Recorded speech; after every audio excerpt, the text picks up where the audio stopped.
Rose. We are honored to have with us today His Excellency, Mr. Omer Chechek Katz, Chargé d'Affaires of Israel in Warsaw. Mr. Chechek Katz, please.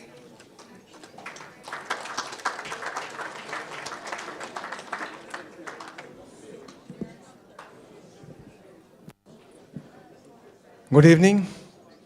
Well, it's always hard to be next after the American ambassador, so I'll give it a shot. And I try to keep it short. So, first of all, welcome to Warsaw, welcome to Poland. Ladies and gentlemen, ambassadors, distinguished guests, scholars, and justice.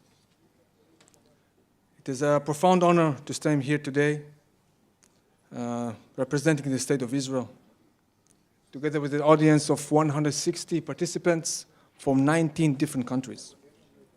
I'm privileged to be joined by Tom Rose, the Ambassador of the United States, Lord David Wolfson, and Justice Eliakim Rubinstein. We gather here in Warsaw, a city whose historical memory is not merely a record of the past, but a moral compass. A city that was, for centuries, a center of Jewish life, scholarship, and law, and also the place where Nazism sought to erase all of it from the face of the earth. And yet, in a world that expected to learn from history, we are once again confronting dangerous reality, anti-Semitism. Since October 7th, the deadliest day for Jews since the Holocaust, we have witnessed an amazing surge of anti-Semitism, especially across Europe and the West.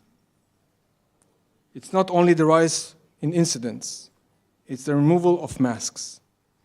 Statements once confined to extreme margins are now voiced openly. Today, we're facing two intertwined forms of hatred. One, new, driven from violent extreme religious stance, and one, very old, dressed in the modern language of anti-Israelism, yet rooted in classic anti-Semitic ideas. These two forces reinforce each other, creating a dangerous and volatile environment. Among the most troubling trends is the rise of anti-Semitism disguised as criticism of Israel. Legitimate criticism is a natural part of any democracy. But when Israel's right to exist is questioned, when self-defense is labeled as a crime, when Jews are attacked in the streets of Europe because of Gaza, this is not a political criticism. This is anti-Semitism in new disguise.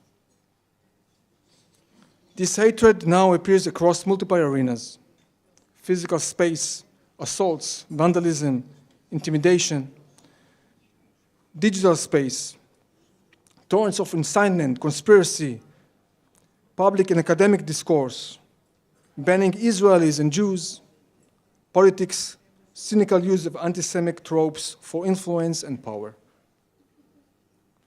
This is why the Polish initiative to create national strategy for combating anti-Semitism is so important.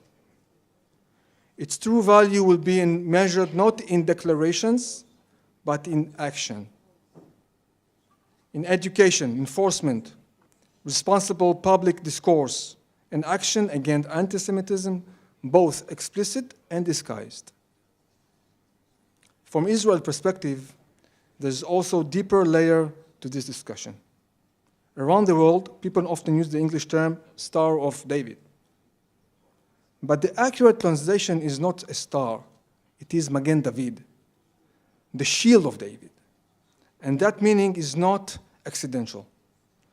The State of Israel carries the ancient responsibility of being the shield of the Jewish people, especially in an era of incitement, terror, and hatred. This is not a political statement. This is a historical conclusion. When Jews are left without a state and without legal protection, history has shown us what might happen. And here, in the presence of colleagues from all around the world, the task of our generation is clear: to show and to prove. Anti-Semitism is not a political opinion. It is a threat. Undermining Israel is not criticism. It is often the modern mask of old hatred. Incitement on campuses, online, requires firm legal response.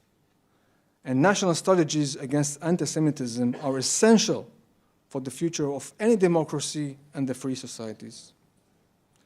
Before I close, allow me to extend my gratitude to you, to all of you, jurists, diplomats, academics, and leaders.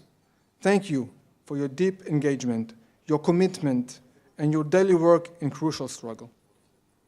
The fight against anti-Semitism is not a struggle of one people alone. It is a struggle for values, for truth, and for human dignity. Thank you very much.